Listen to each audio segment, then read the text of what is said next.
तो कई बार कई ऐसे हस्बैंड होते हैं जो पूरी दुनिया को डराते रहते हैं पर खुद लोग आई से डरते हैं।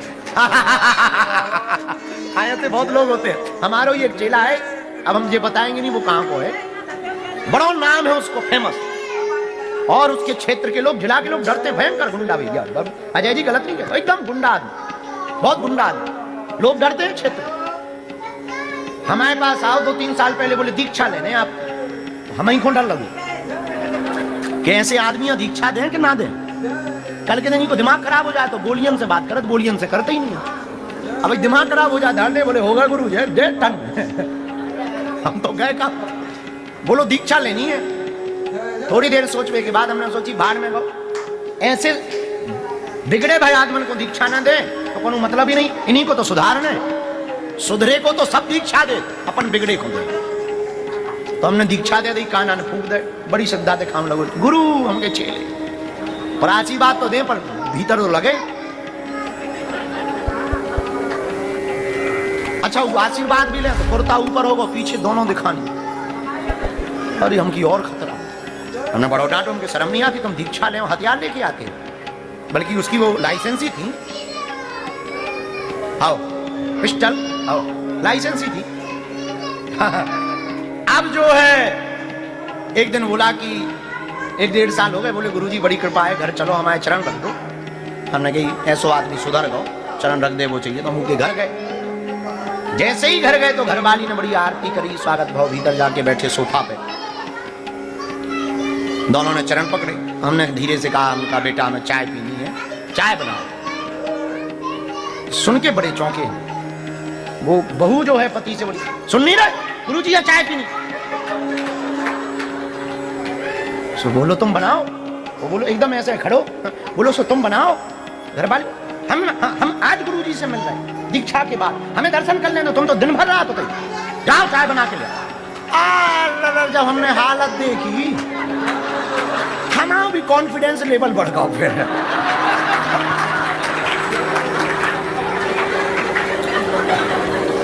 सो हम जो ऐसे बैठे थे उनके सामने तना ऐ तो कर दिया, हाँ ठीक है हमने बना लिया। हम समझ गए कि इसकी चाबी यहाँ है। जैसे पुरानी फिल्मों में नहीं, कई बार जादूगरों की जान तोते में होती है। हमने कहा बाहर में गया, जा बना लिया। तो क्या सुना रहे थे?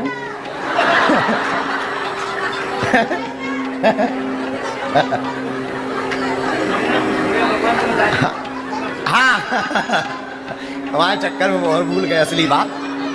तो ताहे हीर की छोहरियां छचिया भर छाछ पे नाच नचावे, जो पूरी दुनिया को नचाते हैं उनको भी गोपियां नाच नचाती हैं। ये भगत की ताकत है। कैसे हार जाएगा? बचाने वाले तो भगवान है। अच्छा एक बात और, भगवान के भरोसे जीने वाले ही हार जाएंगे तो जीत किन की होगी? भगवान के भरोसे वाले ही हार जाएंगे तो जीत किसकी होगी? हाँ, परीक्षा भगवान ही अंतिम क्षण तक ले सकते हैं। कई बार मैच फंसता है तो अंतिम बॉल पर निर्णय होता है। कई बार जब मैच फंसता है तो अंतिम गेंद पर निर्णय होता। उसी प्रकार जिंदगी की पिच में कई बार अगर जीवन का मैच फंस जाए तो हो सकता है अंतिम गेंद में निर्णय हो, पर जीत नहीं। याद रखना, एक प्रणाम कई परिणाम बदल सकता है। एक प्रणाम कई परिणाम बदल सकता है। एक प्रण प्रभु से मिला सकता है। एक बात और, भगवान प्रभाव से नहीं मिलते, भगवान तो भाव से मिलते हैं। भगवान दिखावा से नहीं मिलते, भगवान तो समर्पण से मिलते हैं। इसलिए भैया जो भी समर्पित भाव से जगन्नाथ महाप्रभु को भजता। हमारे मध्य प्रदेश में एक जगह है ओरछा, अभी हमने पदयात्रा भी वहीं की। राम राजा है वहां, उनको राम जी को राजा कहते हैं। भारत का एकमात्र ऐसा मंदिर है जहां भगवान को प्रतिदिन सलामी दी जाती है सरकार की तरफ से। उसको गॉड ऑनर कहते हैं, गॉड ऑफ ऑनर। हाँ, एकमात्र भारत का देश है राम जी का जहां गॉड ऑफ ऑनर से प्रतिदिन रघुनाथ जी को सम्मानित किया जाता है। ओरछा, ओरछा के राजा हुए मधुकर साय। उनकी पत्नी का नाम गणेश देवी, वही राम राजा को लेके आई। मधुकर साय की पत्नी ही राम राजा को लेके आई। तो हम उनकी बात तो बाद में कल परसों बताएंगे कि राम जी कैसे आए। अभी हम आपको राजा की बात बता रहे हैं कि हार नहीं सकता। राजा बड़े वैष्णव भक्त थे। नित्य राम जी को प्रणाम करते, ठाकुर जी को प्रणाम करते। कोई वैष्णव मिल जाए, वैष्णव कौन, कंठी माला हो, मस्तक पर तिलक हो गए, शिखा हो गए, कोई भी वैष्णव मिल जाए वो प्रणाम जरूर करते थे, दंडवत, तुरंत दंडवत, महाराज जय जय, कैसा भी हो गए। अच्छा, राजा की प्रजा कि कुछ लोग होते ही हैं उपद्री, उन्हें बड़ी हंसी लगे, बड़ा गजब का राजा है, किसी को भी प्रणाम करता है। एक दिन कुछ उपद्रियों ने विचार किया राजा सही में वैष्णव भक्त है कि नौटंकी करता है सरल होने का, चेक करो। तो क्या किया, एक गधा लाए, गधा, गधे के गले में माला पहनाई, माथे पे तिलक लगाया, पावन में तिलक लगाया। अब गधा तो गधा, वो रह गया। तो वहां की प्रजा जो ठलुआ थे वो बोले, हैं लोग जा बेटा बाबा बनोगे। माला वाला पहनाई, तिलक लगाया, खड़ा कर दिया मंदिर के बाहर। राजा का समय फिक्स था, वो प्रणाम करके बाहर निकलते, रास्ते में एक कोने में खड़ा कर दिया ताकि मंत्री को पहले से पता न लगे। राजा निकले, मंत्री पीछे चलते थे, राजा क्योंकि पूजा पाठ करके एकदम सरलता से जीवन जीते। राजा आगे आगे, मंत्री पीछे। इन्होंने जैसे ही देखा कि अब राजा निकलने वाला है, सोई गधा को रास्ते में खड़ा कर दिया। जा, गधा भी पढ़ा लिखा था, गधे तो गधे ही होते, लेकिन तिलक लगा के जैसे ही माला लगा के खड़ा हुआ, सोई राजा ने देखा, सोई तुरंत नीचे उतरे, साष्टांग दंडवत किया,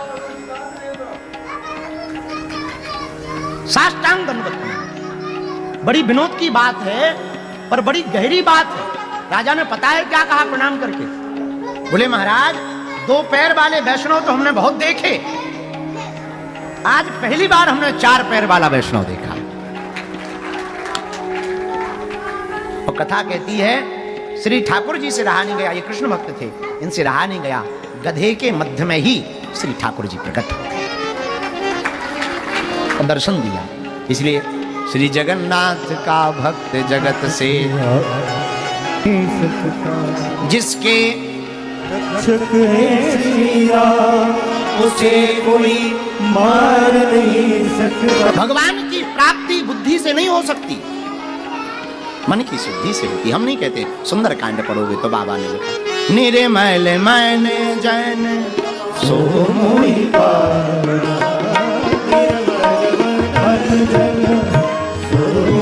गाइए, निर्मल मन जन सो मोहि पावना, निर्मल मन सो मोहि पावना, मोहि कपट चल चित्र न भावा, मोहि कपट चल चित्र न भावा, मोहि कपट चल चित्र न भावा, मोहि कपट चल चित्र न भावा, निर्मल मन